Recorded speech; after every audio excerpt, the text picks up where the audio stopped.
Hello everyone, আশা করি তোমরা সবাই ভালো আছো আর আমিও খুব ভালো আছি। তো আমরা 15ই আগস্টে গিয়েছিলাম গাজলডোবা আর ভাবরি দেবী মন্দিরে। তো তোমাদের সাথে ছোট ছোট ভিডিও শেয়ার করব। তো এটা ভাবরি দেবী যাওয়ার সময় মন্দিরে যাচ্ছিলাম, তো তোমাদের সাথে কিছু ভিডিও ক্লিপ আমি শেয়ার করলাম। তো এখানে দেখো আমরা এক জায়গায় দাঁড়িয়েছিলাম, এখানে দাঁড়িয়ে খুব ভালো লাগলো, যেহেতু রাস্তার দুপাশের চা পাতা বাগান, এরকম পরিবেশ খুব ভালো লাগে আমার আর আমার হাজব্যান্ডের।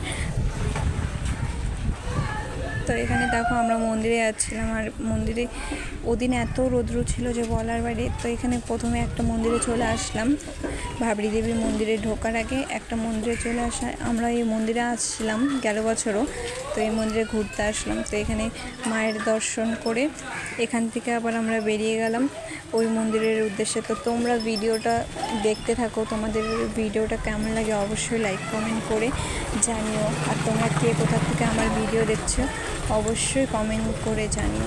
আর যদি ভিডিওটা ভালো লেগে থাকে তাহলে লাইক কমেন্ট করে শেয়ার করে দিও। তো এখান থেকে আমরা বেরিয়ে যাচ্ছি রাস্তায়। দেখো এবার যাব মায়ের মন্দিরে।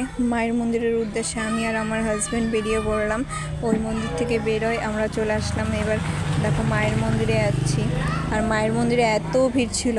আমাদের যাওয়ার কথা ছিল গাজলডোবা, কিন্তু হঠাৎ করে প্রোগ্রাম হলো যে আমরা মায়ের মন্দিরে যাবো। যেহেতু গাজলডোবা যাবো তো মায়ের মন্দিরে যাই, ওখানে পুজো দিয়ে তারপরে আমরা ওখান থেকে গাজলডোবা যাব। তো আমি আর আমার হাজব্যান্ড ঠিক করে নিই যে চলো আমরা মায়ের মন্দিরে যাই। মায়ের মন্দিরে বিয়ের প্রথমেই আমরা যাই পুজো দিলাম, এর আগেও দিয়েছি, কিন্তু আমার বিয়ের প্রথমেই মায়ের মন্দিরে যাই পুজো দেওয়া।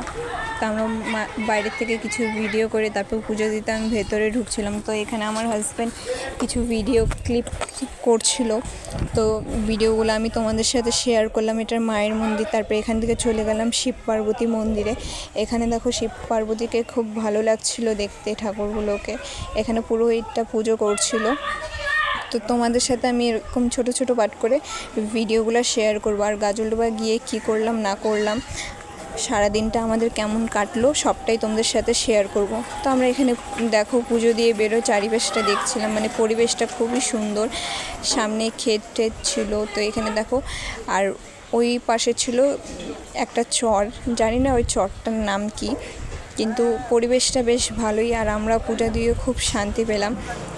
আর এখান থেকে আমরা এবার বেরিয়ে যাব বাড়ির উদ্দেশ্যে। তো এখানে আমি আর আমার হাজব্যান্ড দাঁড়ায় কিছুক্ষণ কথাবার্তা বলছিলাম, যেহেতু আমার হাজব্যান্ডের দাদু বাড়ি ওখানে আছে। তো ও বলছিল যে চলো ঘুরে আসি। তো আমি বলছিলাম যে যাবো, অন্য টাইমে যাই, একদিন ঘুরে আসবো। তো এইসব নিয়ে আমরা কথাবার্তা বলে এই যে বাবা মার দর্শন করে এবার আমরা মন্দির থেকে বেরোয় যাচ্ছি। মন্দিরে তখনও প্রচুর ভিড় ছিল। তো এখান থেকে আমরা মন্দির থেকে বেরোয় আমি গাছের মধ্যে তারপরে গিয়ে ওখানে নারকেল ভাঙলাম, প্লাস তোমার হচ্ছে একটা চূর্ণি দিয়েছিল একটা দিদিভাই, যেখান থেকে পুজোর ডালি কিনছিলাম ওখান থেকে চূর্ণি বাঁধলাম।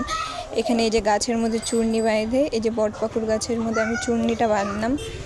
যা যা মনে যে যেটা ভাইবে আর কি